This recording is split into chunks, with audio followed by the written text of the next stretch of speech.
The following is a special presentation of ESPN on ABC. Previously on the American Le Mans Series. 3 minutes to go right now. Green flag coming out. Lucas Luhr watch the Audi. Tucked in behind. There goes Dumas to defend. Luhr pops to the outside. He knows he can do it because he's done it before. He is already by and then protects beautifully to the inside. Very good job. In St. Petersburg, Florida, 2 weeks ago, the Audi team claimed their first overall American Le Mans Series race win of 2008. Today, they return to Long Beach, California, site of America's premier street circuit. Last year, Porsche stole the Long Beach glory, which launched a stunning 8-race win streak. Today, can Porsche regain the street course magic and avenge their St. Pete defeat? And it's been a great start for the Porsche so far. Timo Bernard putting his Penske Porsche here on the pole position. But you know, the Porsche's main competition this weekend may not come from the Audis. It may come from right alongside, and that would be the Acuras. Luis Diaz put this Acura on the front row, and there's 3 Acuras in the top 5. But Audi did not go out without a fight. Lucas Luhr pushing as hard as he can with the R10 in qualifying, got all kinds of sideways through the fountain section and saved what could have been a big wreck. In GT2, a Cinderella wore the glass slipper in St. Petersburg as title contenders met misfortune after misfortune, some felled by heat, others by serious late race mishaps. That opened the door for Jim Taffel's entry, driven by Dirk Mueller and Dominic Farnbacher, to claim the victory in only their 2nd race with Ferrari. And Taffel Racing would love to back up that St. Pete win with another here in Long Beach. But after being fastest in practice, they qualified 4th. Ahead of them is last year's champs in the Risi Ferrari, and then 2 of the Flying Lizards Porsches. Patrick Pilet, and just his 3rd ever American Le Mans Series start, used the draft from his teammate Jörg Bergmeister to make a move in what would become a pole-setting performance. But can these Porsches hold off the Ferraris? The American Le Mans Series, world-class drivers, premier road courses, and cutting-edge technology.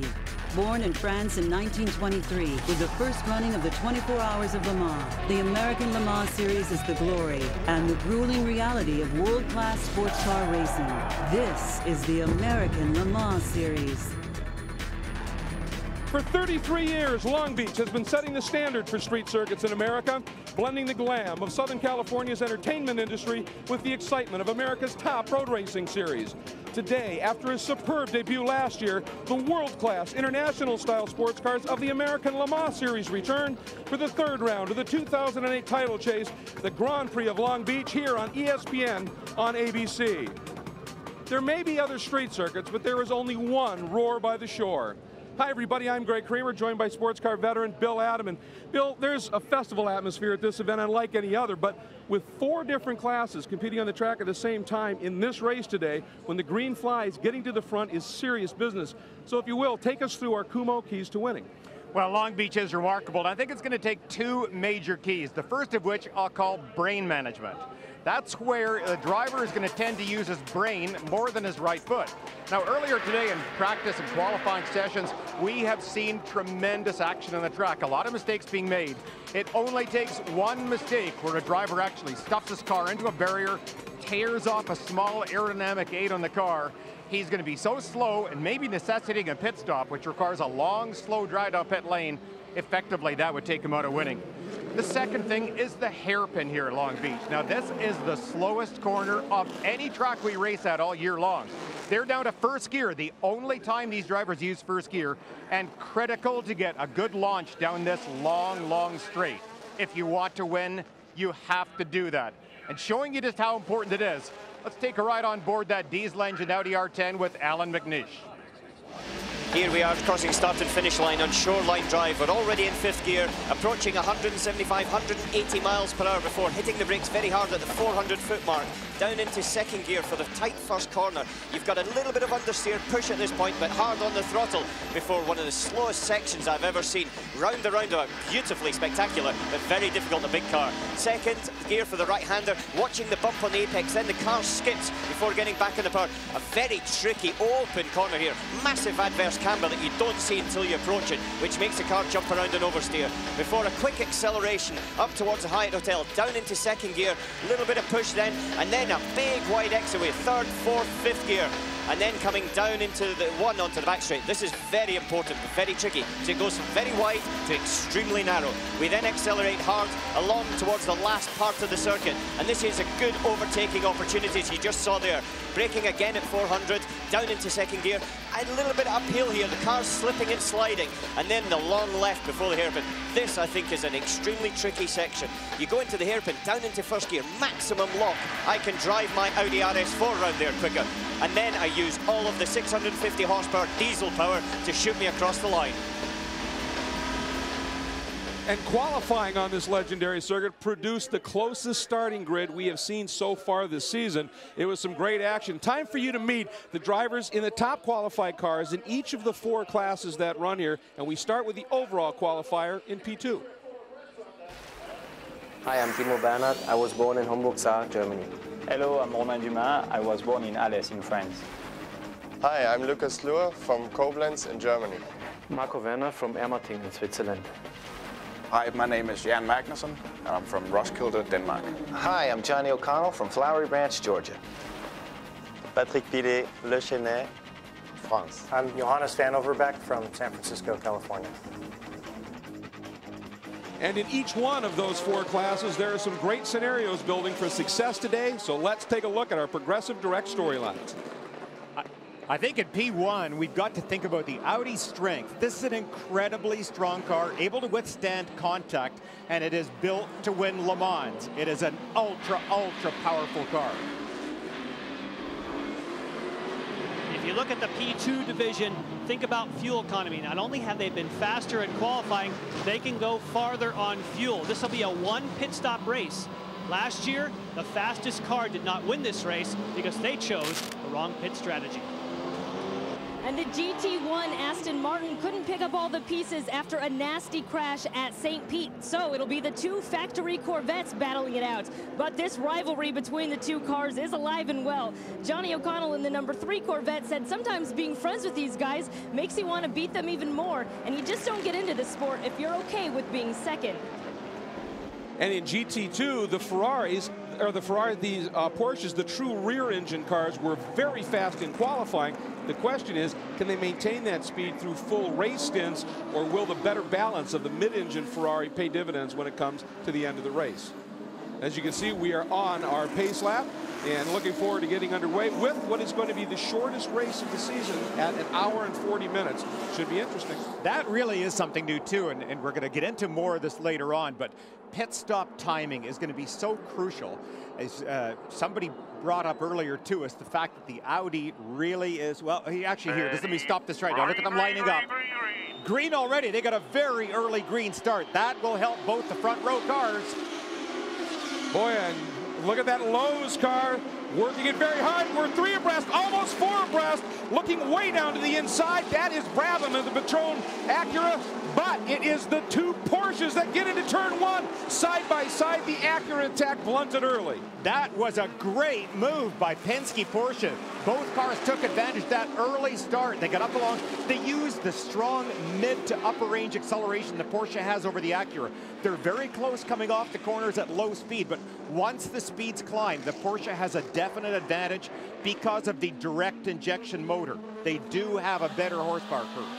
And Patrick Long in that number 6 car took immense advantage as we hop on board the number 15 entry, Luis Diaz, who did such a great job in qualifying, right to the wall, trying to stay in the hunt here with these 2 Porsches. But Patrick Long, wow, what a start and what an opening lap he is driving.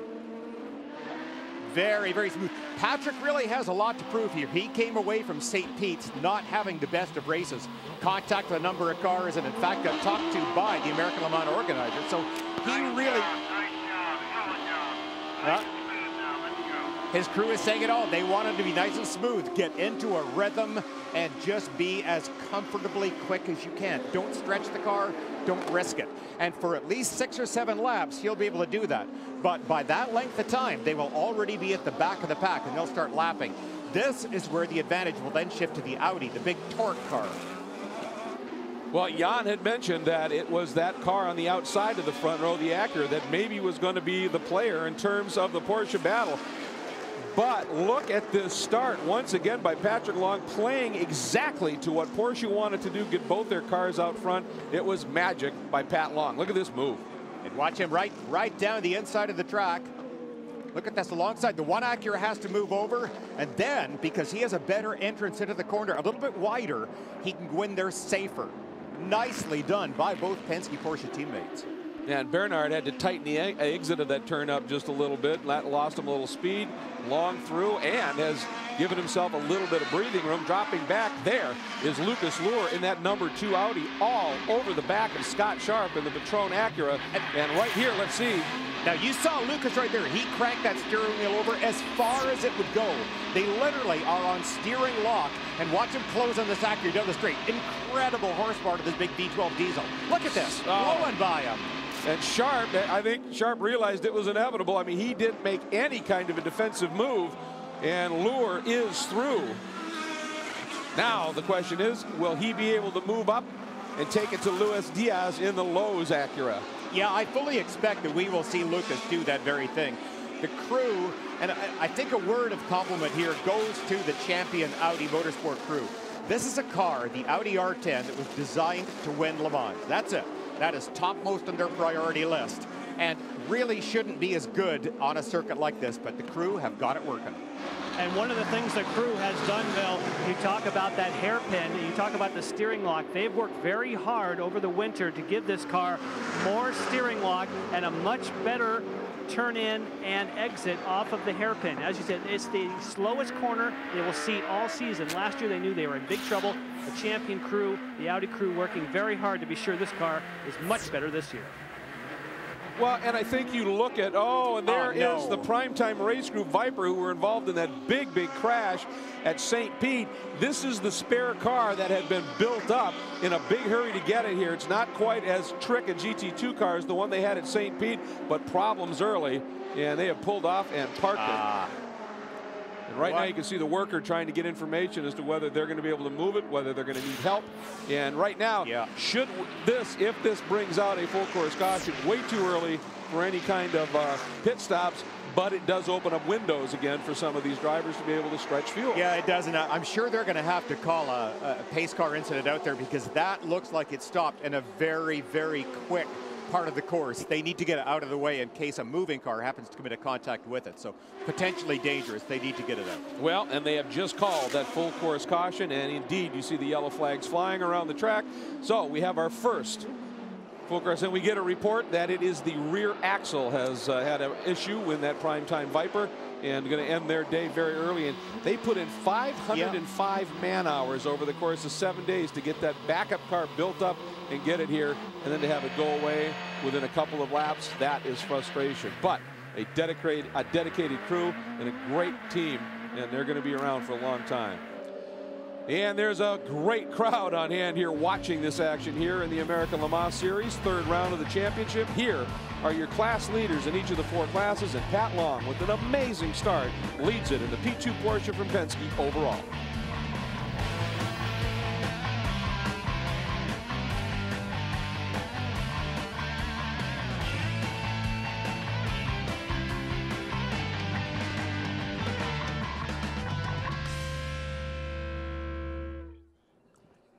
Check out AmericanLeMans.com and all of its new homepage video featuring the most comprehensive coverage in series history, both on and off the track. That's AmericanLeMans.com. Welcome back, everybody. We want to take a look right away at our Michelin field summary, the number of cars in the field on respective tires. Michelin leads the way with 19. Dunlop now has 5 cars in the field, and they are starting to grow it just a little bit. They're getting better. It's still a huge challenge, though, and something that the Michelin people actually want, because they like to be pushed. as do the other tire competitors. They want to be up against the best. Now, take a look at that green car that is weaving back and forth. That is the 007 Aston Martin, but it is not the one that this team has run in the opening 2 rounds. They have finally taken delivery of their brand new GT2 spec Aston Martin Vantage, and they are giving it an interesting opening run here. Now, when one of the drivers of this car, one of the team owners, Lord Paul Dyson, took a leave of absence from Parliament and resigned as British Minister of Defence to race in the American Le Mans Series this year, it was truly a family decision, and their journey has now become the Dyson family's excellent adventure. Well, for 2008, we're going on a big adventure. That's how we see it, and having now got ourselves into it and starting to do it, we're just realizing what a great adventure it's turning out to be. I've always had my family supporting me, so when we've been to racetracks in Britain, the kids have always come with Elspeth. We've stayed in a motorhome, we've done it together. And so when I talked to Elspeth last November and said, well, darling, what do you think of the idea of racing in America? She said, well, with the whole family? And I went, yeah, of course. And she said, okay, let's do it. It took me about 30 seconds to say yes, let's do it. And the reason was at the age of 13, my family came over to the States with my 5 sisters. We did this amazing trip from coast to coast in a camper van, and I have such fantastic memories. I just thought, if I can do that for my kids, let's do it. The kids think America's heaven from the week that they've just had. Taking them to Kennedy Space Center to actually go and see an actual Saturn V rocket and to take them on the shuttle simulator, well, it's had a big effect on my daughter because the NASA tour guide was asked people on the tour bus, is anybody on this bus aged between 5 and 15? Olivia puts her hand up. Well, you're eligible to be one of the first astronauts to fly to Mars. And she's like, really? Okay. It was the 1 year that the children could take a break from school and do this big adventure together and not affect their schooling because there weren't any exams or change of schools.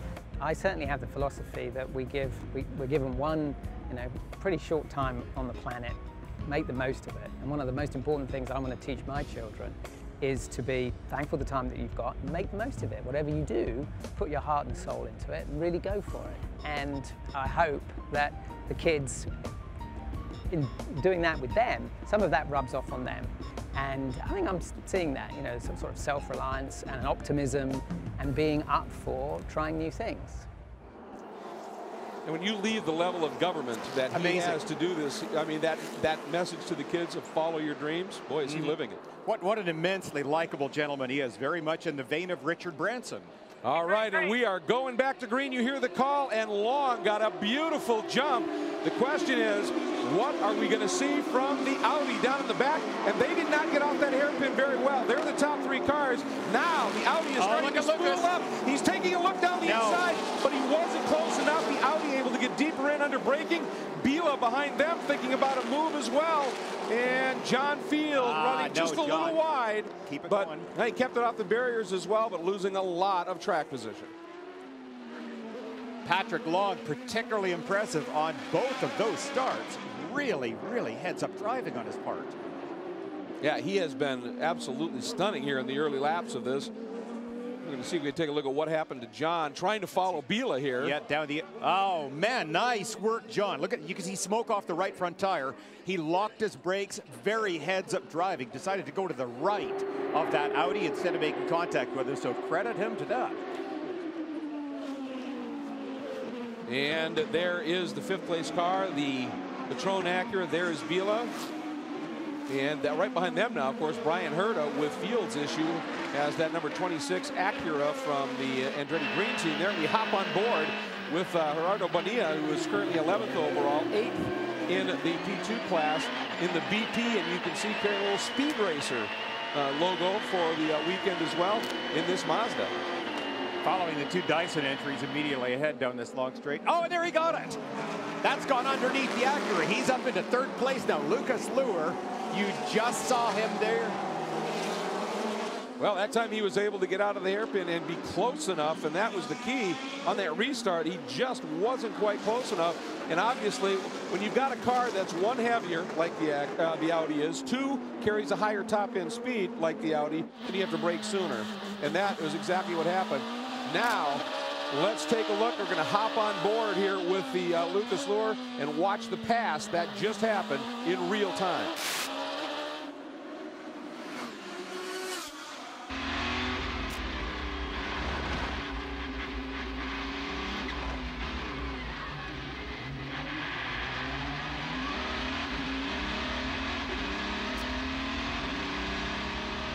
Listen to how quiet the diesel is. But look at that speed.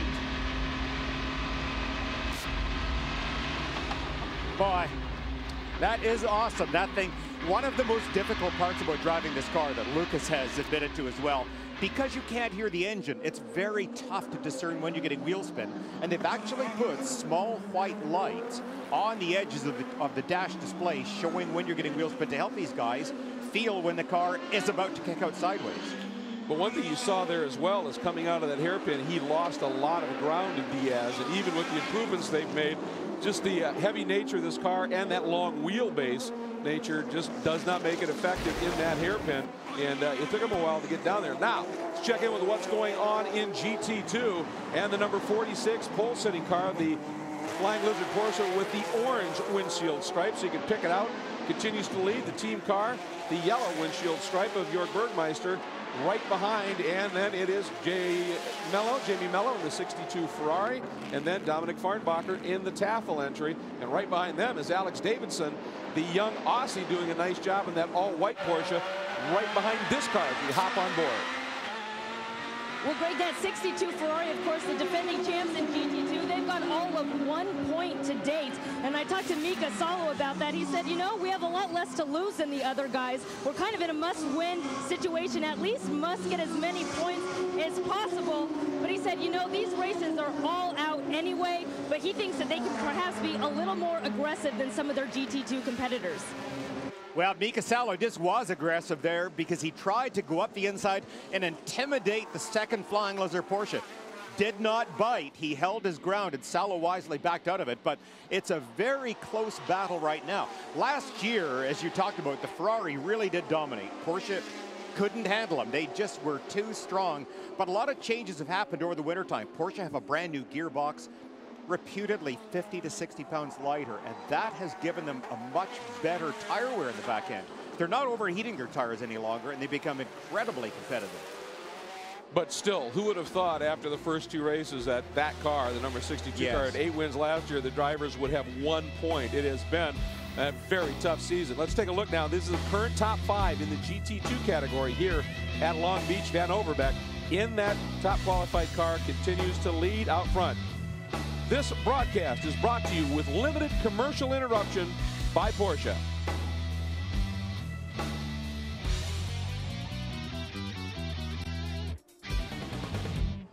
First round coverage of the NBA playoffs continues on ABC Sunday as Carmelo Anthony and the Nuggets take on Kobe and the Lakers in Game 1 of their series.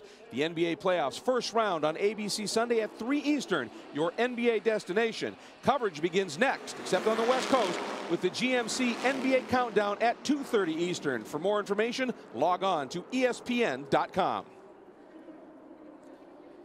And welcome back to the Grand Prix of Long Beach.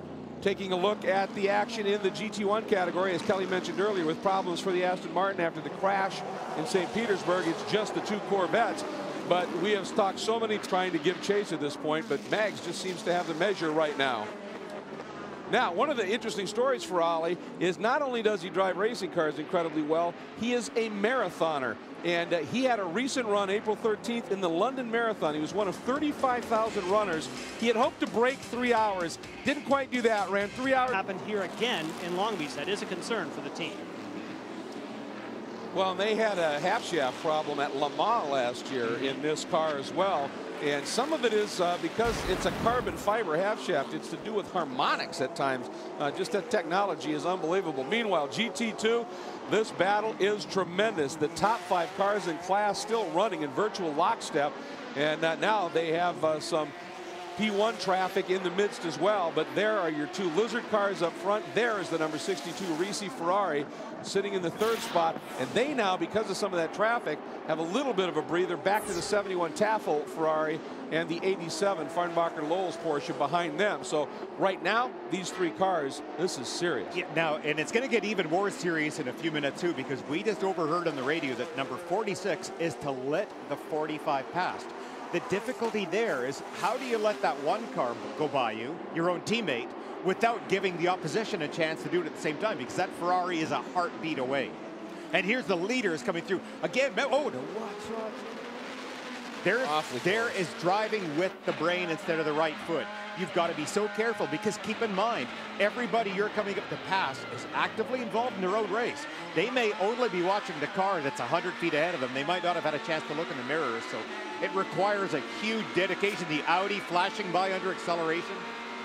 Well, and one thing that really helps these GT2 cars as the prototypes come through the field now is a lot of times you got the guy in the pit wall watching the race on the TV monitors and will be on the radio saying, you've got these guys coming, be aware, be careful, and be ready to let them through. And that's what they're doing. And this has actually helped, I would think, the Lizard cars right now, is if they can let these guys get through nice and clean. That Ferrari, as you can see, blunted now, has lost a ton of track time. And look how close that second Penske car is. He is right on Patrick Long's tail. And behind Flying Lizard, yep, Lucas Luhr is just waiting to pounce. This, again, is the strength of the Audi. With all of the torque of a diesel motor, it's so good in traffic. Well, and look at this, as those Penske Spiders weaving through traffic. One of the things, look at this, they went side by side, and I think that may have been by design, Bill. We had talked about that during the break. Is that the only way they can stop that Audi from going by them, is to pull out and run sort of side by side? This is it, and the hairpin. Critical area right here, hairpin. Lucas down in first gear, wants to get a good launch. Now let's just watch. Bad. Just listen for a moment. Okay, we're gonna have to watch here. Lucas definitely under hard acceleration here. He's gonna go around the outside. Oh man, he got blocked big time. Boy, Timo Bernhard just shut the door on Lucas. And Lucas, I think, was a bit ready for it and was able to check up, but very close. Yeah, that wasn't subtle at all, was it? No, fairly blunt, yeah. Oh, my gosh. Now, more traffic they're working through at this point. Now, the question is, can Lucas, I would think maybe in a sense a great opportunity for the Audi here is coming out of turn 8 onto that back straight. That's a more open corner. You can carry a little bit more speed through there, but he's got to be close. And he's not close enough here, is he? Normally that would be a good spot, except one of the weak areas for the Audi and a lot of other cars here this weekend is up at the end of this straight. It is extremely bumpy. Watch the cars just go over these bumps. The Audi is not as good as the Porsche. It's a longer chassis. It really tends to start hopping badly, and the Porsches have been remarkably stable. But one more time, here's the hairpin as they come out of the straight. I don't think Lucas is close enough, but watch this Audi close up. Hopping on board with Lucas here to give you a view from his workspace today. Look at him close. Look at the speed differential. Just amazing.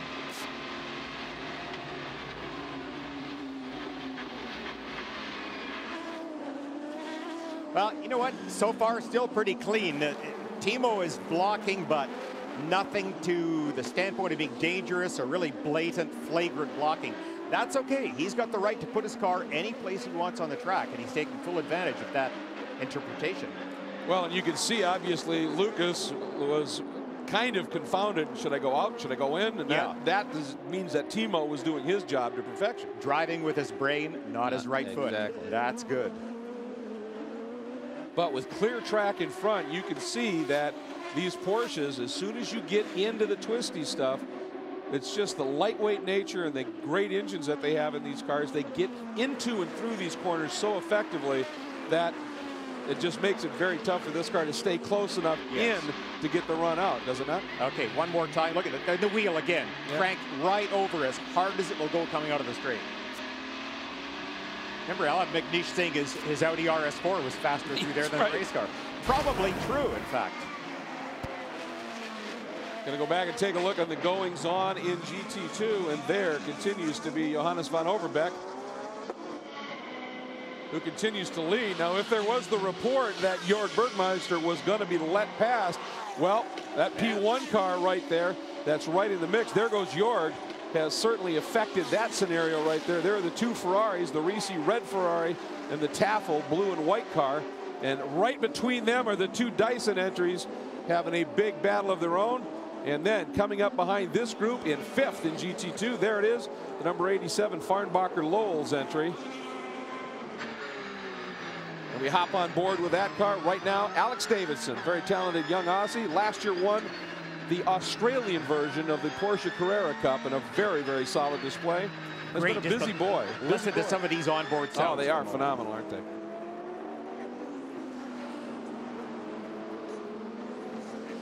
Going to show you something here, a little bit of a moment here. Watch the banner coming up.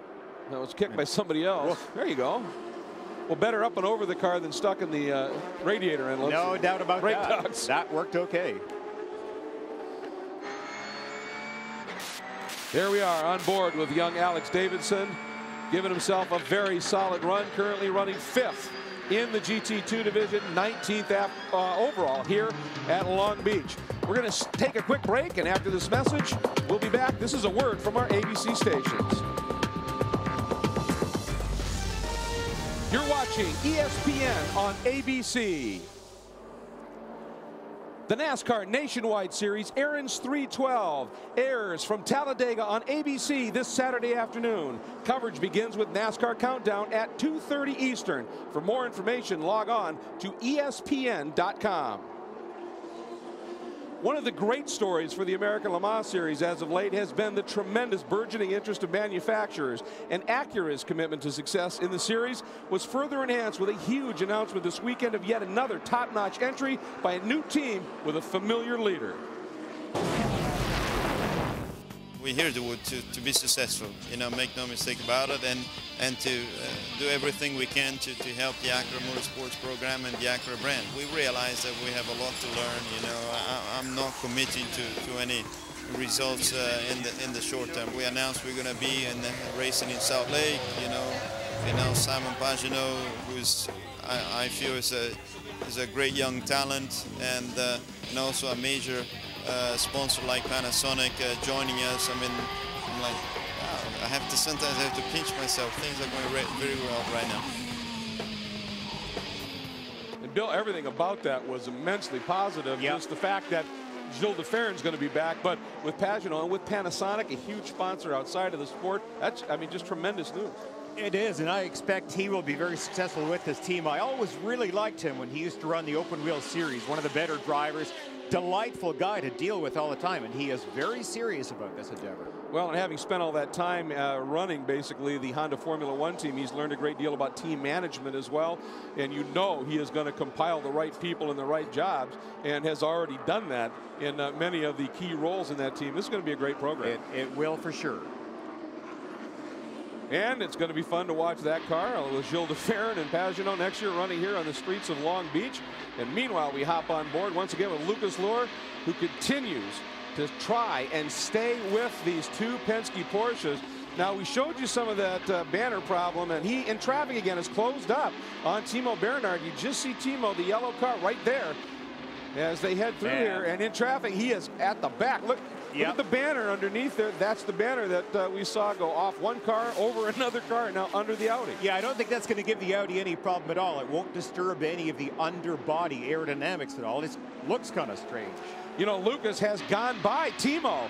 Lucas has gone around him. That is Pat Long in front, and he is close. Oh, boy, this could be the moment, Bill. Yeah, he's close enough right now. He should get a great burst of speed down the straight. Just listen.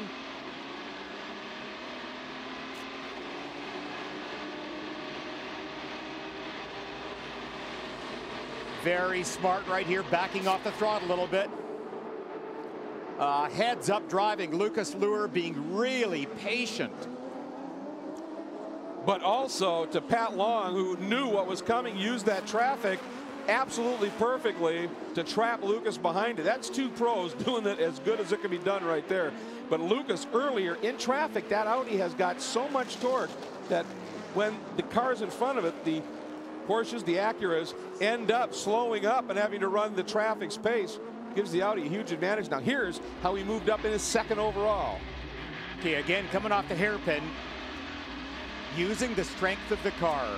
Now, right now, the Porsche was blocked a little bit by passing the GT2 car, and Lucas has got a great run going. At this point, he can't do a thing. He tries going to the outside to block him. No way. Lucas tucks it in tight. Cleanly done. Oh, and here's how he got the banner. Boom. Oh, and it actually skated. Yeah. It hit that rear tire, and it skated just a little bit. And to finish the story of the banner, here's how it all began. When it got on the racetrack, the 44, and just running a little wide, getting into the tires there, and gathered it up, and of course then it fell off and has had an interesting journey. The ultimate vacuum cleaner. Unbelievable, but what a run by Lucas. And when he made that decision to go to the right that time, we go back to when he attempted it before in that very close call. It was sort of a fool me once, shame on you, fool me twice, shame on me. He didn't let that happen. He is developing constantly. It just impresses me so much. He was always a brilliant.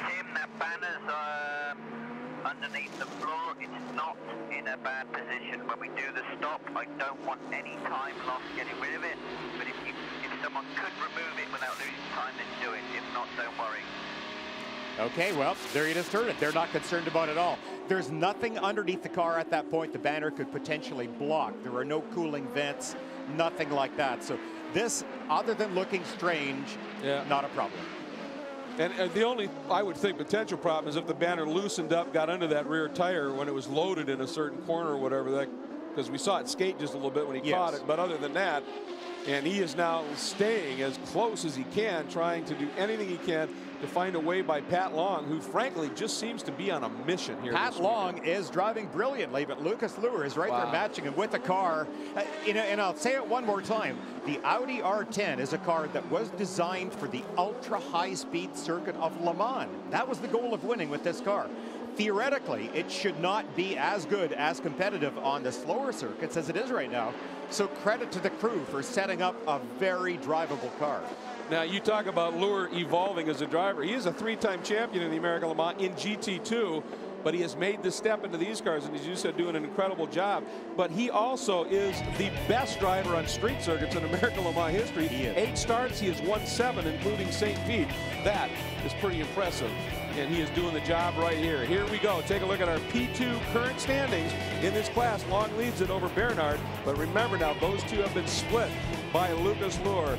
And one of the great moments and opportunities here in Long Beach is a visit to the Queen, Queen Mary. We'll be right back. The American Le Mans Series on ABC, brought to you by Mazda, always the soul of a sports car, and Yokohama Tires, uncompromising performance. Lost returns with all new episodes starting Thursday at a new time, 10/9 Central, after a new Grey's Anatomy. And a huge story unfolding as well right here as the number 2 Audi comes into the pits after that great drive, and coming in got bottled up behind the number 37 Field the Lola right there. And look at Lucas Luhr, is absolutely furious. Oh, frustration for Lucas trying to get down to his pit stall. Look, unbelievable. Not allowed to pass in pit lane. Obviously, the speed limiter that is on these cars was more critically set on the Audi. Of course, they're going to go for the driver's change. The good news is that this pit stop is happening at a time when they could make it to the end on fuel. So in fact, this would be the only pit stop for this car. Obviously cannot do the tires until the fuel is done. Now they go after the tires.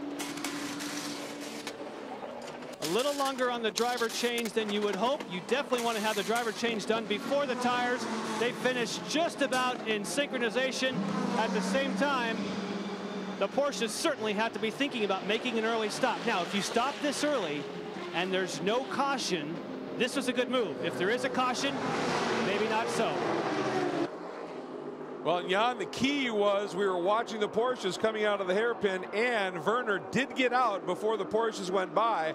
so he did not go down a lap, which if there was a caution would have been horrible, but they are awfully close. Yeah, right there, Greg. You see Marco Werner at the top of the screen. He's like 600-700 feet ahead. That is all. And he has to try and build up his own rhythm in the car, get the tires up to temperature. He will have a much slower lap this lap. You see him locking up the brake a little bit. Tires still cold on that Audi. Oh, how frustrating for Lucas Luhr coming down pit lane. Marco Werner by the number 8 car there.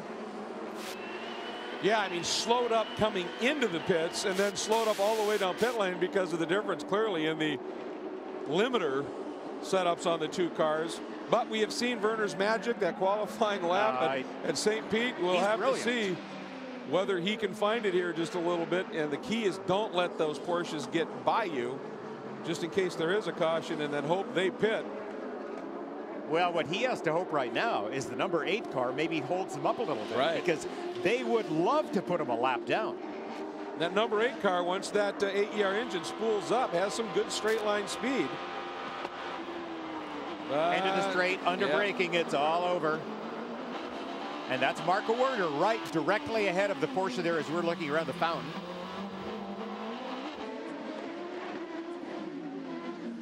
We've been talking about the strategy on pit road. Consider the Penske team. Roger Penske and Tim Cindric are not here this weekend. They were going to be here today, but there was a rain delay in Japan for the IndyCar race. So John Ericsson's going to make the calls as the general manager on number 6. The team manager, Jeff Swartout, is making calls for the 7. They said, no problem, we know what we're doing, except for we're expecting a lot of calls from Japan during the race. Yeah, and I was going to say, no pressure there. Now, let me explain something to new viewers we have at home here. They're going to be saying, well, hold on a second. The Audi is a diesel. It gets better mileage. Yes, you're correct. It does get better mileage. But under regulation for the American Le Mans Series, the Audi only carries 81 liters of fuel. These Porsches are much smaller engine. They're a 3.4 liter compared to the Audi 5.5. And they're a direct injection motor. So they get vastly superior fuel economy and also carry 90 liters of fuel. The Porsche should be able to run about an hour 5 to an hour 10 on a tank of fuel. The Audi can barely go 54 minutes. Well, we've seen that with that early stop by the Audi as we're on board now with Luis Diaz in the Lowe's Acura that now sits 3rd overall as P2 cars are 1, 2, 3. But he had dropped off, remember, after Luhr went by, and he is a number of seconds off of that lead duo of Porsches. Greg, Luis calls this one of his favorite tracks in front. In fact, he won here just a couple of years ago in a Grand Am race here in the Long Beach Grand Prix. But the real story with the Lowe's Acura is his teammate Adrian Fernandez, who will be logging more than 6,200 travel miles as he also competes in the nationwide race down in Mexico City. This is his 45th birthday weekend. I asked him if going between these 2 races was kind of the ideal way to spend his 45th birthday. He said, not exactly. I can't even squeeze in time for a birthday cake. And he admitted to me that it's been a little bit more difficult than he expected. Yeah, but he's going to be driving a race car in the American Le Mans Series, so it's not all bad. No, you know what, Kelly? I think that Greg and I will volunteer to eat that birthday cake for him. What do you think? I think we could do that. We could help out for him, help him celebrate. As we hop on board now with Scott Sharp, the Patron Highcroft Acura, currently 4th in class, 5th overall. And Scott Sharp trying to find the speed around here as well. And he is the car that is splitting him from Diaz is Frank Biela in the number 1 Audi that has yet to pit. Yeah, I was just going to say, I'd like Jan maybe to try and get by the Audi pits and find out why Lucas Luhr was in so much earlier. Well, I wonder if it wasn't that maybe he was just driving harder, using more fuel, and maybe the number 1 car was backed off just a little bit. Different strategy play. We've discussed that a couple of times. I keep throwing that at you, and you keep shaking your head, but I don't know. Meanwhile, there is the number 26 XM Satellite Acura, Brian Herta, who, as you recall, if you watched this race from Long Beach last year, was on the overall pole. Dario Franchitti was one of the drivers that weekend and put this car on the overall pole. Now, it is the next evolution of that Acura chassis, and to a person, the Acura drivers have said it's better And they really thought it. We talked to Herder earlier this weekend, and he said, we really think we've had the fastest car overall at the opening 2 rounds. The results haven't shown it because of some issues. But I'll tell you right now, it's tough to make that argument watching the speed of those Porsches. Yeah, it is. And there now is the number 16, Chris Dyson driven Tedford Norcold Dyson Porsche. That car is sitting in the 6th spot in class, 7th overall right now. And for some reason, they have been very close. Certainly at St. Pete, late in the race, Guy Smith was as fast as anybody out there. But for some reason this weekend here, Bill, those Dyson cars just haven't been able to match. No, I'm very surprised that too. As you pointed out at St. Pete's, they had a great run going. In fact, I think Guy Smith could easily have come 2nd, maybe 3rd place. And he had this incredible bad luck of getting a flat tire as they were on pace laps. No sooner got into a situation where it was about to go green, the tire goes flat, so he couldn't take advantage and come into the pit. And then late in the race, Butch Leitzinger got tangled up with Patrick Long, got spun around sideways, and then hit by Jörg Bergmeister. Yeah, we were getting a good look there. The second of those Dyson cars, number 20, Marino Franchitti, having a great run here this season, full-time with the Dyson team, and well-earned indeed as they work through the beautiful fountain complex and some traffic here on the streets of Long Beach. We are now just coming up to under 50 minutes remaining in this one, and getting very interesting here. Pit stops will be coming. We're going to sneak away and take a break and a word from our ABC stations. You're watching ESPN on ABC. Television's biggest drama is back with all new episodes. An all new Grey's Anatomy, Thursday, 9, 8 Central, followed by a new Lost. And speaking of drama, the number 6, Patrick Long, who has been leading this one after a brilliant start, is in. He will turn over to Sasha Bosson, one of the most experienced drivers. Jan. And they have been practicing this driver change very often this weekend. Their record is 18 seconds on the driver change. The fuel is done. You can see that didn't take very long. They get right after the tires. It's taking longer than 18 seconds, but as long as you beat the tires, it's okay, and they do. He gets clear of the car. Now you get the front tires fire up, and he's backing away. Wow. That was 26.6 seconds. That was a quick one. I think we just saw the winning pit stop in this race. That was brilliantly done. 16 on your left, 16 on your left. And the Audi is just now coming down shoreline, so they made up a ton of time in the pit stop. Yep. And again, some of that was due to the problems Lure had getting into the pits behind the 37, but boy, what a stop. Yeah, it's Sasha now. Well, here's number 7 car. Bernard at across. Is he out of? Yeah, he's in pit road now, so he's on the limiter and making his way down. So it's happening all under green thus far. Would you have guessed that, Bill, that we wouldn't have had a caution yet? Not a prayer. Other than that first one, very early for the prime time car? Wow. 26.6 is the mark, so now we see the sister car. How fast can they do the driver change and the fuel? They also have been spending lots of time practicing, but their driver changes have always been a couple of seconds slower. The 6 car is in the hairpin. Wow, that was quick. Wow, that was faster. 23.2, so they saved time on pit road. Holy man. This is just a terrific competition between the pit crews here. This is where their ego shines. They want to be better than the sister car in every case. Kind of like the Corvette teammates. There's the 7, and there comes the number 6 with Massa behind the wheel and the 2 Dysons still at war who have not stopped. Dyson, Chris Dyson, that is, and Marino Franchitti. And you know what? Chris Dyson has never been the easiest guy to pass, but he just threw a huge feint over at Marino to dissuade him. And it's just interesting to see between the 2 team cars. Chris Dyson employs Marino Franchitti, so do you want to risk taking out the boss? Absolutely not. And yeah, it's true. If Chris wants to throw a feint at you. Yep, nothing wrong. That's okay. Right. No problem. Nice move, boss. Yeah, well done. Boy, what a stop by the number 7 entry. Now, with these stops,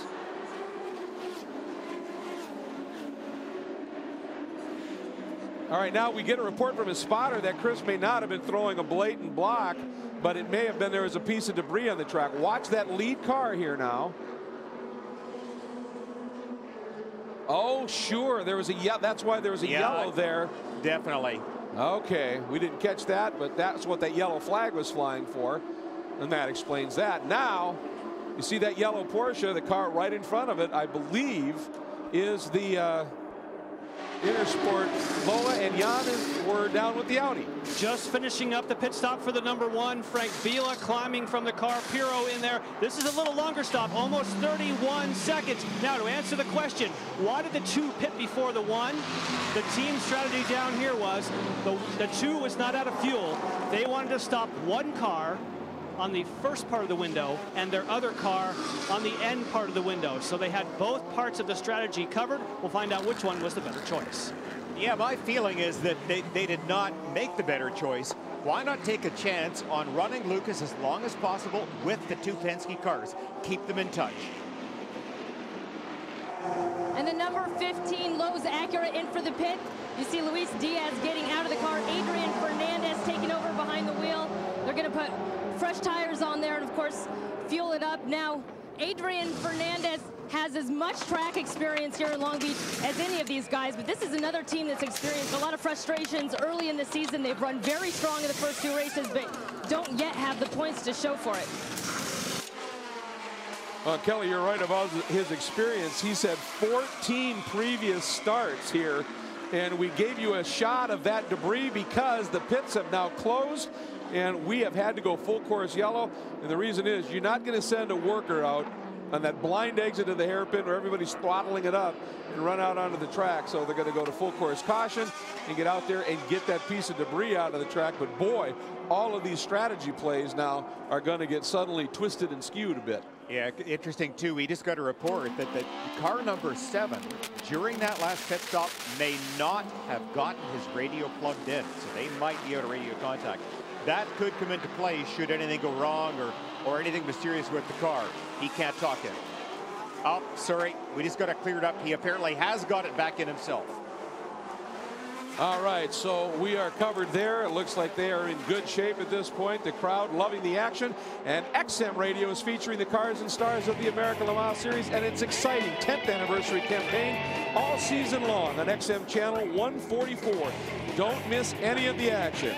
I love my XM, and I love racing here at Long Beach.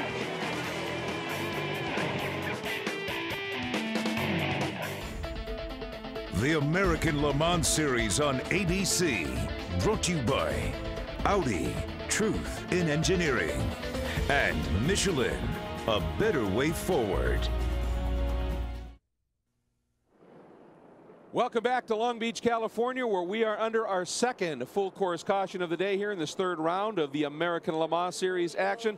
Lots of pit stops unfolding. Pit lane very busy. You see there the number 26 XM Satellite Acura has made its stop, and the car that was leading at the time of the stops, the 2nd one out, Scott Sharp brought the Patron Acura in, but obviously has now turned it over, and you could see that it was the 26 Acura actually got the jump. And the luxury being able to make their stops under yellow, so they really have effectively taken away that huge gap they had to the leaders. All right, well, as we now are well into this race, let's take a look at our Yokohama mid-race recap, give you an idea of what's been unfolding so far, particularly if you are just joining us, and it has been a very interesting race unfolding, all starting with a brilliant move around the outside by number 6, Pat Long, in that yellow Penske Spider. Just a tremendous jump, got around everybody out there, but then Lucas Luhr started the march. He did indeed. Lucas having another great run. Look at this, down the inside, passing the Acura, jumping up into, at that time, I think 2nd place. Great battle of GT2 leaders. Ferrari, Mello took one look up the inside. The 45 car has gotten by the 46 now. That's Jörg Bergmeister. And then, of course, we had the overall leaders coming through that GT2 battle and everybody fighting for position. Then Lucas Luhr, a great pass, gets around and picks up 2nd spot in an absolutely great move, but problems in the pit lane. Furious with John Field. John was not going down pit lane at the same speed that Lucas wanted to go down at. There is a limiter on board all of these cars to set your speed limit in pit lane. Much different between the 2 cars, obviously, and Lucas felt that his was right. And you can see Lucas, when we first came to that shot, he was tucked right behind Field as they even turned in. And so the frustration was building, and it was costly. I think if the R10 had a bumper, he would have been using it. The old chrome horn. So as things shake up here, obviously now we've got the pace car out and the field is shaking up, but we've got some of the stops unfolding and the like, and at this point the timing and scoring shows the number 7 Porsche from Penske Racing of Dumas in the lead and overall. Maassen in the 6 car is second, and in third overall, first in P1, Marco Werner in the Audi. Ah, boy. An update on the Corvettes. They both stopped, the 3 and the 4, at the exact same time under the caution, and it was a perfect competition between the 2 crews because under caution, the 2 cars stopped at the exact same time. And wouldn't you know, the 2 pit stops were also the exact same time. They did the driver changes. They were exactly identical. They left in the same order that they came in, but it was very exciting. And the 62 Risi Ferrari following the lead of the Flying Lizard Porsche. If they pit, they will come in as well. But if they get the wave by to get that lap back from the lead, they will stay out. And their crew telling me that the longer they're out there on the track, the better for this Ferrari. An awful lot of strategy unfolding yet in this GT2 battle. That's the one where the stops have not really begun, and it could be an awful lot of effect right now as the wave by has begun. So the field coming around and picking up the back of the pack, and while we're under caution, we're going to step away. We'll be right back after this message and a word from our ABC stations.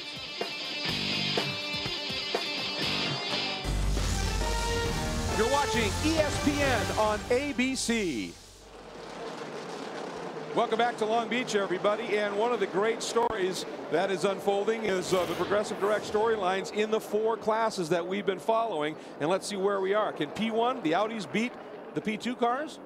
Looks to me that they can. I mean, they've been competitive all race long, much to Porsche's dismay. They've been very, very quick. And once again, Marco Werner, our qualifying wonder, he is right there waiting to jump. In the P2, we talked about pit strategy, and we saw a quicker stop by the number 7, has them now in front of the 6. Pit stops playing out just like we thought. Corvette inter-squad battle. Well, we just heard that report from Jan, but in the pits even, it's just that intense. And in GT2, can Porsche hold off the Ferraris? They have thus far, but pit stops about to unfold. Kelly? Here comes the 62. This was a quicker than usual pit stop, although now he cannot get the engine to fire up. The engine, it will not fire on the 62 Ferrari. They thought they were going to be out here fast because they only did a splash of fuel, not needing a full tank. It's green and they're stuck here. He is hitting the ignition switch, almost punching it, cannot get this thing to start. Oh, my. Cannot believe this year for this team and the drivers. They have been extremely quick. They have had no luck. Remember, at St. Petersburg, they had an electrical problem that affected the AC. Maybe in trying to repair that, it's affected some other electric. Look at that. Salo is just absolutely going crazy. And for viewers that are out there saying, well, push start the car, you have to start the car by its own power. You can push start it, but you have to shut it back off again. Something has happened to the starter. How frustrating. Now the crews, you can see him raising the rear deck, and that plays exactly into the hands of this car, the number 45. They too have stopped, and Wolf Hensler has taken over from Bergmeister, and he right now is out front. Look at them, they're just banging on the starter. Trying to get that thing to work. Amazing. So the 45 leads in GT2. There he is, Hensler now.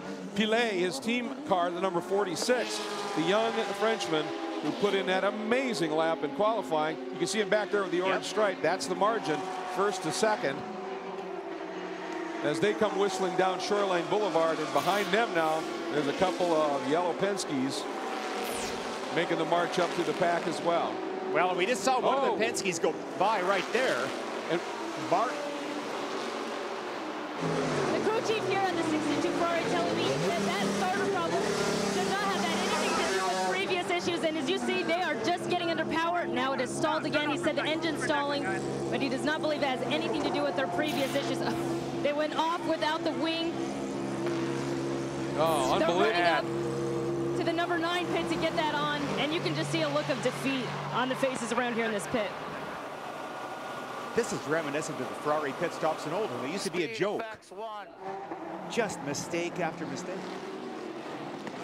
Well, you know, this car this year has. Fire it up. Go, go, go, go, go. has defined that old adage about if you don't have bad luck, you'd have none at all. It has just been absolutely abysmal for a car and team that was dominant. Well, now while all this was going on too, looking at the timing and scoring, Marco Werner has put the Audi up into second place. He is trying to close down on Romain Dumas in that number 7 Penske Porsche. Yeah, as they were coming through traffic, and Pirro has gone by as well now. So in traffic, we're seeing that torque of the Audi playing the perfect advantage at this point. Now the question is can Werner do anything with Dumas? Well, that helped as they got through some traffic there. As there is Dumas, the yellow Penske Porsche. Mad. There's a bit of room here now back to the number 2 of Werner. And the way that's played out is he has to take a little time to get back up and catch the back of that car. Oh, very close. I thought he was going to hit the back of that GT. Really, really close. So much more acceleration. All right, and going back, taking a look at 45 with Hensler leading comfortably. And just spoke with Seth Nyman, the team owner of Flying Lizards, asking if there's any team orders. He says no. Sometimes if we have a car that's faster than another, we'll make way. But we believe right now they're both in the running for the championship. Let them duke it out. Good for Seth. I like that. That's a tough thing to do when you're team owner and you're letting both your guys go and have a run at it. Very strong. Yeah, that's very solid indeed. And that explained why a little bit earlier. And you can see Jorg was all over the back of the 46 car. They wanted him to get through. That got a little bit messed up with some of the traffic at the time, but eventually that's how it played out. And now Hensler is just in cruise mode right now, making the run here. Meanwhile, we take a look at what's going on in the overall scenario right now. There is Dumas, and once again, there is Werner, and it is close. Dumas must be having some shades of deja vu right now. Remember, 2 weeks ago in St. Petersburg, this was the same scenario, that yellow Penske DHL Porsche leading, Audi closing up, and Marco Werner is only 1 3/4 seconds behind at this point. He is closing. So as we watch Marco Werner in chase mode, want to remind you that if you need racing news and information, you need only log on to roadandtrack.com for the latest news on the cars and stars of the American Le Mans Series. Check it out today. We want to give you a look here at the current standings of the 4 cars in the P1 category. Werner over Pirro in the Audi's, Clint Field in the Intersport Lola, and Chris McMurray in the Jean-Richard Watches Creation. And it doesn't matter where you are in Long Beach, whether you're in the stands or you're in one of the apartment buildings overlooking the track, you're enjoying a great show. First round coverage of the NBA playoffs continues on ABC Sunday as Carmelo Anthony and the Nuggets take on Kobe and the Lakers in Game 1 of their series. The NBA playoffs first round on ABC Sunday at 3 Eastern, your NBA destination. Coverage begins next, except on the West Coast, with the GMC NBA Countdown at 2:30 Eastern. For more information, log on to ESPN.com. Welcome back, everybody. And one of the big moments here in the paddock was revealing a movie that is going to be coming out in the theaters May 9th. It is going to be Speed Racer. And some of the stars, Susan Sarandon, John Goodman, Emile Hirsch, and Matthew Fox, were in the Mazda pits for a little celebrating. I got a chance to see the movie last night, and it's absolutely, I've just been grinning since. It's absolutely a blast, and to be here today and be at the race, and you know, I'm a race fan, and it's definitely a very good tie-in for a movie that's about the racer family. Emile was racing. He was locked down in something called a gimbal, which was hooked onto a gyroscope. So they moved him around in front of the camera, and then they painted everything in afterwards. So it looked like he was racing. I wish I could live my life like that. And it's great to actually, you know, be at the Grand Prix, and we have a car that's like, you know, representing the Mach 5 kind of. I mean, it doesn't look exactly like the Mach 5, but, you know, it's a version of it. So, you know, we're crossing our fingers for our car. The Mazda Mach 5 racer. What a great moment down there, and the crowd around there was huge. I'd like to have met Mr. Fox there. I'm a big fan of his. Love the series. That's going to be a lot of fun when that comes out, as is the action unfolding here at Long Beach. The Grand Prix of Long Beach Welcome back, everybody. And we've got some developments that have unfolded here. And one of them is we have ourselves a new race leader, Marco Werner, doing an incredible job in traffic. And Bill Adam, he made another brilliant move. One of the spots we talked about coming off the hairpin, getting that good strong run. Look at the Porsche up ahead, and Marco tucks to the inside. Pure speed, look at this. And then just casually goes over and blocks so he can't go rebuy under braking. Beautiful move by Marco Werner. 2 races in a row now. Romain Dumas has seen his lead evaporate and an Audi take over. You saw Werner right there. Just take a little look, realize he was clear, kind of eased over. And to Dumas' credit, he didn't force the issue. He went, if I stay here, we're going to hit. He gave him the room to turn in, live to fight another day. But almost immediately after that, we are now under caution. And there is Clint Field, who has had a problem coming out of the hairpin. Nose to the wall, the car extending way out there, and it has obviously lost the fire in the engine at this point, and he is just dead stick. And also a problem for the Panos, which had recently made a stop, and he is on the hook, being taken off the track as well. So a couple of developments unfolding here, and has given us now our 3rd caution of this race. Jan? Well, while we're under caution, let's take a quick check-in on what's been happening from the Michelin tire update. And we saw so many people change the street soft compound during those pit stops. Take a look. This is the smooth surface, obviously what we know as a sticker tire. Now, the reason we had so many tire changes is not what was worn off the tires, but what was picked up. Here on a street circuit, especially with street soft compounds, all of these things that get picked up on a tire take away much more grip than having a tire that's worn out. So many teams going with the new skins because these are way more effective than a tire that has a lot of pickup. And by the way, Michelin going today for its 250th class win. Boy, how amazing is that? Just remarkable. Well, and keep in mind that last year here at Long Beach, Michelin cars swept all 4 of the classes. Yes. So when you talk about racing tires at Long Beach, Michelin knows it, and they're looking forward to racing at Long Beach 5 more years, because another huge announcement made here this weekend is that the American Le Mans Series and the folks here at the Long Beach Grand Prix Association have signed a contract, a 5-year extension for the American Le Mans Series to be running. So it started in '75 with Formula 5000. You know who won that one? Michael Andretti. Close. Andretti. Brian Redmond. Brian Redmond. Oh, my old pal. Yeah, and then Formula 1, and then, of course, to kart for a number of years. And now they have added this great American Le Mans Series. This is the 2nd year, 5 more on the ticket. Absolutely wonderful. And another guy I think is going to be liking that is Jim Taffel. Now, last year, Jim Taffel became a Kentucky Derby winner. And 2 weeks ago, he became an American Le Mans Series winning team owner. But today, well, he really steps it up as he joins on as our Cub reporter. Hi, I'm Jim Taffel. I'm your Cub reporter today for the American Le Mans Series. We're here at Long Beach, beautiful venue, and we're going to go meet some of the drivers and play a little game called Would You Rather. You have a choice between Angelina Jolie and Jennifer Aniston to put in the car as your co-driver. Who do you go with? I'm going with Jennifer. Good answer. Jennifer Aniston, definitely. Yeah, she's hot. She's a little bit more natural than Angelina Jolie, I think. So that's how you play, huh? That's the way you want to go. Yeah, I'm more of a natural guy. Angelina Jolie. The first one that said Angelina. Everyone else in this paddock. I'm an aggressive driver. I need an aggressive co-driver. I see that. Now, I asked your co-driver that. He opted for Ricky Martin. What do you feel about that? There's something wrong with that. Tough decision. I think I would take Angelina Jolie, but if I had the choice to make overall, I would pick Pamela Anderson.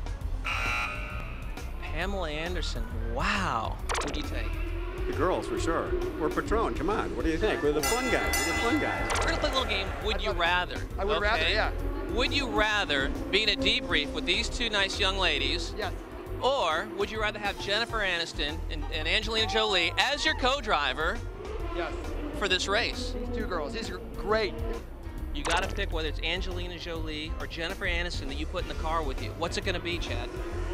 We're on the clock. We got to. That's like choosing an elbow or a knee. I mean, We're going to either put Angelina Jolie in the car with you or Jennifer Aniston. Who do you take? Angelina Jolie. You go with Angelina. Definitely. I mean, you keep Jennifer in the pits just in case something goes bad? We might be doing a 3rd driver change. So you've heard the proverbial question, Angelina Jolie or Jennifer Aniston? Who would you want to be your co-driver? We've heard from our co-drivers here and drivers from the American Le Mans Series. I myself, I go with Marianne. Reporting from Long Beach, I'm Jim Taffel, the Cub reporter. Take care. Really? Well, I understand a few people here in the booth think Ginger might be the way to go, and somebody has even picked Lovey Howell. I'll take Brian Redmond. All right. Well, thanks, Jim. Absolutely wonderful. And we want to take a look at this great crowd and let you know that the new video homepage of AmericanLeMans.com features content for the fans and from the fans. That's right. We'd like to hear from you. So log on today at AmericanLeMans.com to submit your video content. Our class leaders in each of our 4 classes, with P1 leading overall. This broadcast is brought to you with limited commercial interruption by Porsche. And we are back to green flag racing, under 12 minutes remaining here in this 3rd round of the American Le Mans Series. There is your overall and P1 leader, Werner. And look at second. Second is Pirro. Audi.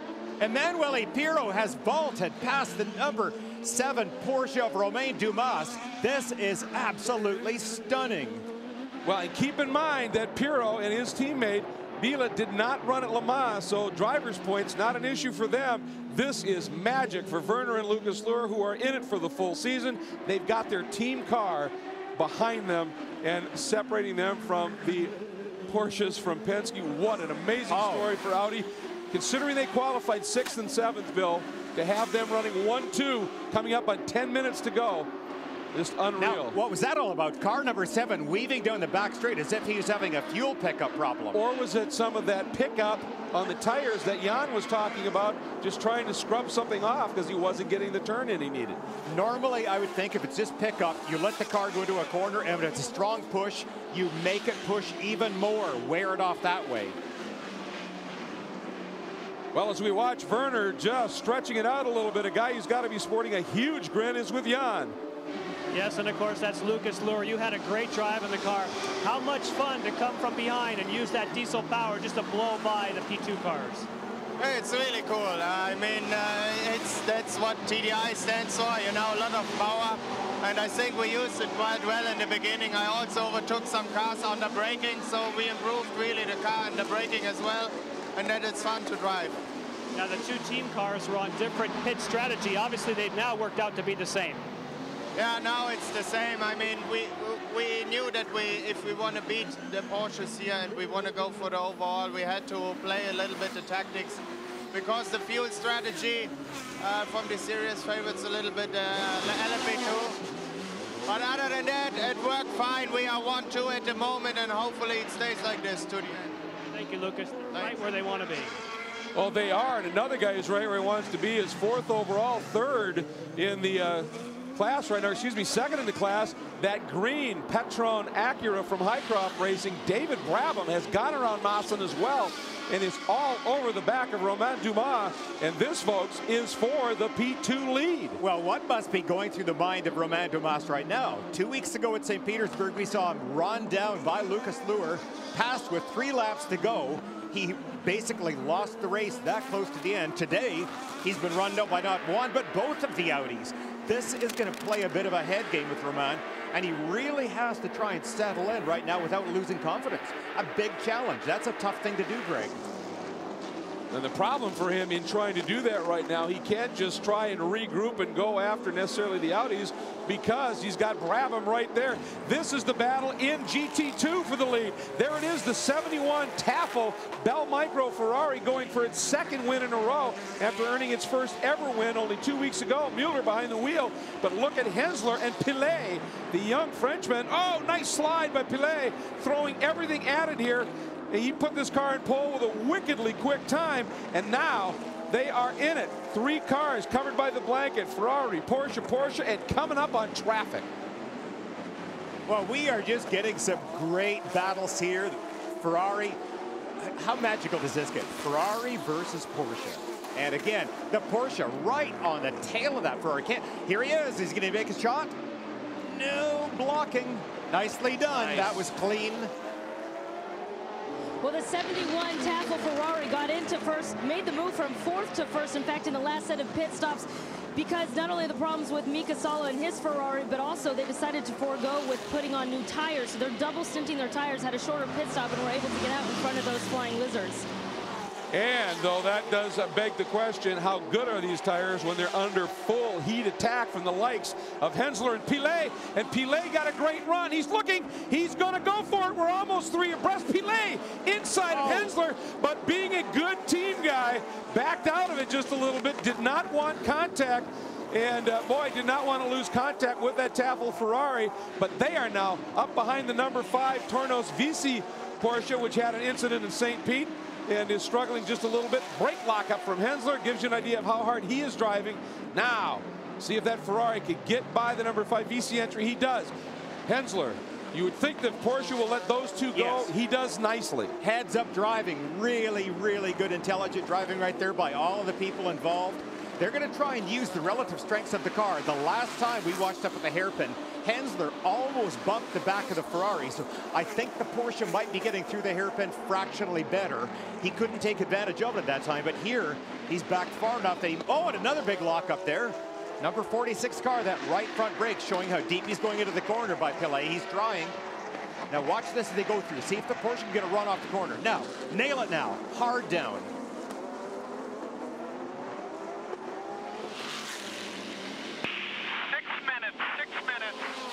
These cars are beautifully matched down the straight.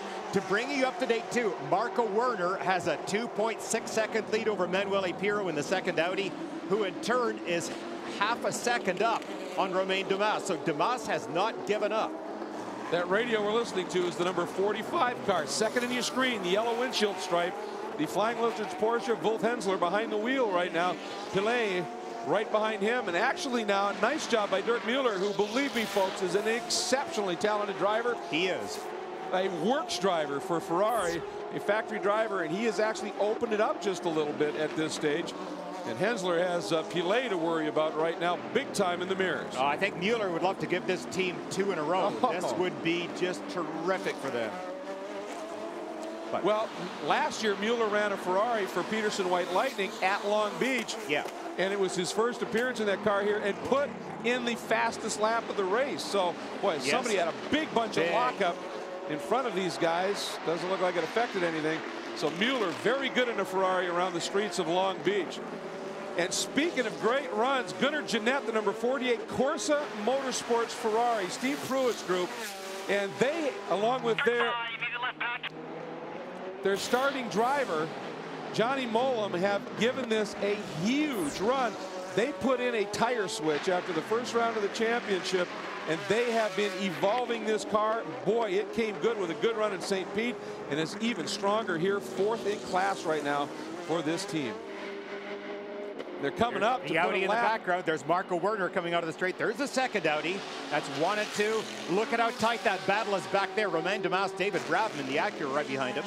And these groups are coming up on that yellow and black Corvette from LG Motorsports, the GT2 Corvette that is in a development program here. The Bob Riley designed chassis of Lou Gelati and Doug Peterson. Oh, man. And, tough place to catch him. Yeah, and he needs to get out of the way.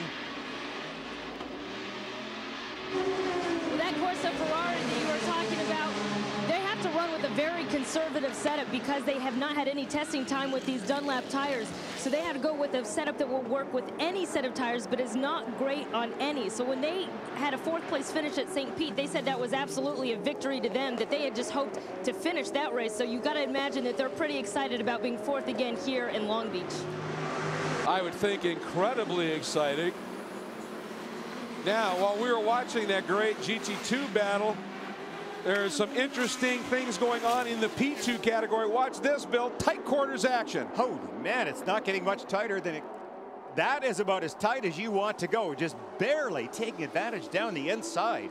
and it froze the Lowe's car on the outside. Fernandez could not shut the door, and the number 20 of Leitzinger snuck underneath as well. So Fittipaldi first through in the XM Satellite Acura and opened the door up, and Leitzinger followed him right through past Fernandez. I mean, when you get down to this, we're coming up right now.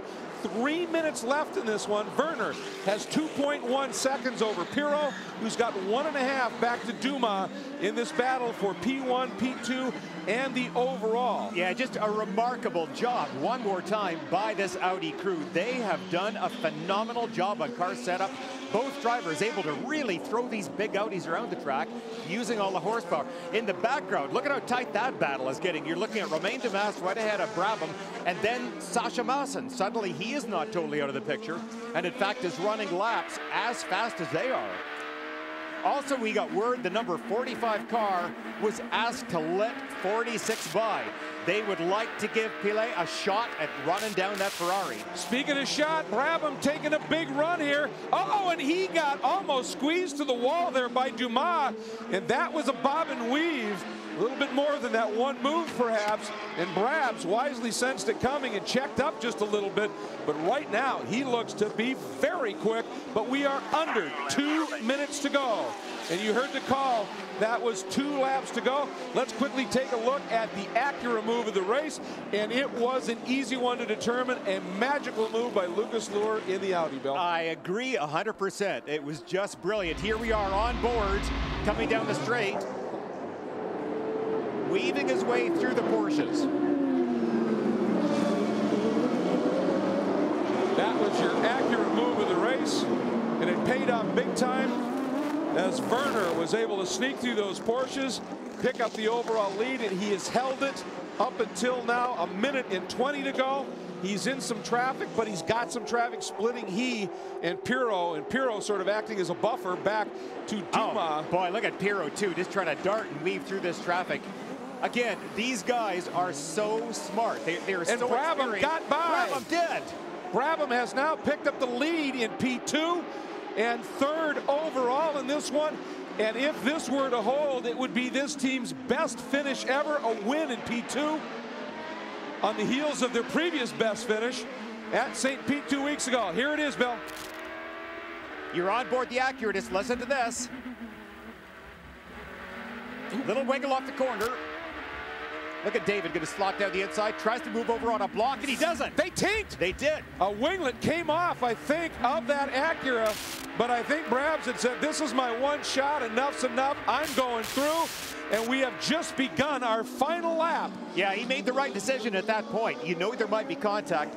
The Acura, not as strong a car as the Porsche. Those pieces will come off a lot easier than they will on the Porsche, but the proper gamble to take.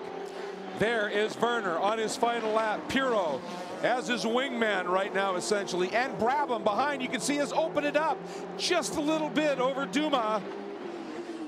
And in fact, Maassen is closing in on Dumas on this one as well after having dropped back just a little bit.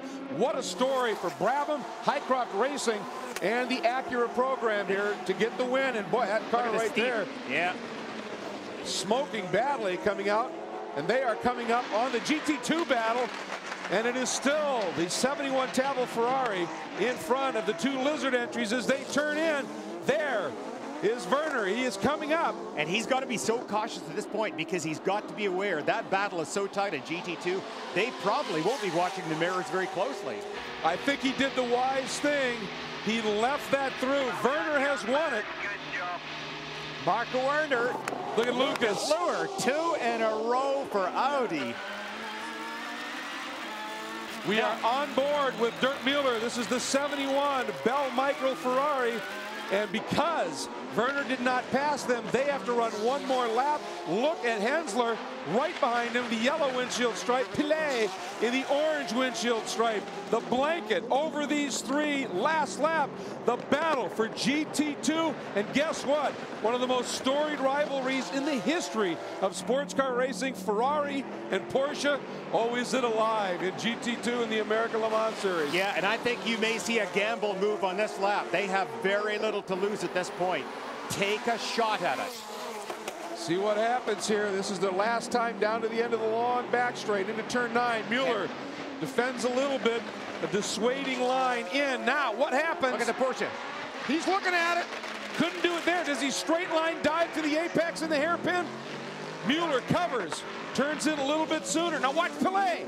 I thought he might try and square up. Oh, now it's acceleration. I think the Hensler Ferrari can along hold the him. side, but it's not enough. He's looking in and out, but no. Taffel. Brilliant. Gets the second straight win for this team after getting their first one 2 weeks ago in St. Pete. Unbelievable action late in the going. We'll be back. Welcome back to Long Beach. We have had 2 events at spectacular venues with spectacular racing. Your P1 results, a great day for Audi. Let's get down to Jan with Marco Werner. And what a great shootout on the streets of Long Beach. And Marco, qualifying looked as though you guys were in trouble, but the race was a different story. Yeah, of course. We have it sometimes that qualifying is very tough for us, especially on circuit like this where it's very bumpy. So that's what we want, but never expected. So we are happy about the victory. Well, he put that TDA power to good use. What a great run for Audi. Spectacular indeed. Take a look at the points in the class now, and Luhr and Werner lead over the fields. Piro and Bila now in their second race a ways back. Now in the P2 category, a frustrating day certainly for the Porsches, but a magical day for the Acuras and the Highcroft team. Let's get down to Kelly with David Brabham. And what a spectacular finish for David Brabham as they celebrate their win in P2, the Tequila Patron Highcroft Racing Acura. Wow, what a move there at the end of the race. Tell me about those last couple laps. Man, it was, I knew the car was strong. I mean, you know, the guys have done a fantastic job. The Patron Highcroft team really gave me a great car today. They really did, because, you know, I could see that I was actually quicker in the corners, and if a situation came up, you know, I was going to grab it. And it's just an awesome feeling to you know, not just for me, but for the whole team to win this race, for Duncan and obviously with Patron here with huge guests and everything. It's just fantastic. All right, congratulations. We'll take a look at the points in the P2 class. Keep in mind, this is the second win for Acura, but the first for the Highcroft team since Acura joined the program. Absolutely great. In GT1, take a look at the results. And again, the Aston Martin absent because of the problems in St. Pete. O'Connell and Magnussen win once again, and they're with Jan. In 1986, Johnny O'Connell and myself both ran here at Long Beach, and you know, 22 years later, this is your first win at the beach. Congratulations. Oh, man, how completely awesome, you know, to be in our Corvette and running the E85, man. You know, I got to tell you what, you know, it took me, you know, a kid could be born and go to college in the time it took me to win here. And I got to tell you, we just got to thank everybody at Corvette Racing, CompuWare, you know, Michelin, of course, for the tires. This was an amazing event, and, man, talk about a monkey off my back. I'm just so proud of everybody. Congratulations. Thanks a lot. Well, the points now with 2 wins in the 3 races. Magnussen and O'Connell lead over the teammates, and then you've got some of the team drivers, some of the Aston Martin drivers there as well. The GT2 category, there is no doubt Ferrari Porsche is alive and well, and the number 71 Ferrari, as you take a look, their second win in a row after earning their first just 2 weeks ago, but the battle was intense. Let's get down to Kelly with our winner. And pit strategy pays off for Taffel Racing, and you get your second straight win. Were you concerned at all about double stinting those tires when you had the Porsches coming after you? To be honest, not with the Michelins, and I did the FA GT last year, so we did 2-hour races with 1 set of tire. Thanks Michelin, I mean, that was paying off. Taffel by Micro Racing, you know, I had a fantastic pit stop, and I couldn't believe that I'm, you know, pitting and leading the race after the pit stop. And yeah, well, I thought it's going to be an easy one. But then finally the pack was together, and the Porsches were so quick at the end. And luckily, you know, Dominic stayed out of trouble. He gave me a wonderful car, no scratches, nothing on the car. And at the end, my touring car experience paid off. So I had to open my all trick box to really hold Wolf behind me. Thanks, he was really, really fair behind me. So no contact and everything nice and clean. And I really appreciate it. Thank you. 2 in a row for Taffel. Congrats. Well, let's take a look at the points, and no surprise, maybe 3 races in, that a Ferrari team of drivers is leading in the points, but a bit of a surprise, maybe it was Taffel. They have been spectacular. Dirk Mueller, absolutely fabulous. Farnbacher doing a great job, and then you can see the strength of the Flying Lizard cars. Now, we talked about how frustrating this day must have been for the Porsche camp, and Kelly has found Romain Dumas. With Romain Dumas. Now take me through those last couple of laps. There was a pretty aggressive move by David Brabham to get by. How did you see things playing out there? Well, yeah, for sure it was quite hard, but I was in trouble with the car. We have the last 20 minutes, no dashboard, no traction control. The engine was cutting all the time on the straight, so I made what I can. It was for sure quicker. It was a hard move, but I think it's normal that they win today. We had a problem on the car. We made also a mistake on the pit to change only 2 tires, I think. So the car was not perfect, but we take point, and that's the main target. Well, you could certainly hear it in his voice. It was a tough, long day for them, but I tell you what, just some amazing racing that we have seen. And again, coming from 6th and 7th in the race, a whole different story. Incredible job by the fellas, and not only the Audi drivers, but the fellas on the crew too. Credit to them to making a very drivable car, and credit to the fellas in the American Le Mans Series. Think of what we've got here. So many different types of car in every class, and it has been so competitive all of these races. It has been incredible. Now our next ALMS race will be coming up from Utah, Miller Motorsports Park. That's Sunday, May 18th, 3 p.m. Eastern Time on speed, running a new configuration there. Should be a wicked quick track and an awful lot of fun. So make camp. And Marco Werner and Lucas Luhr for a great win for Bill Adam. And of course, Jan Bigas and Kelly Stavis. I'm Greg Creamer saying so long from Long Beach. Absolutely great to have you with us here. Coming up next, except on the West Coast, Game 1 between the Nuggets and the Lakers in their first round of the NBA playoffs. This has been a presentation of ESPN, the worldwide leader in sports.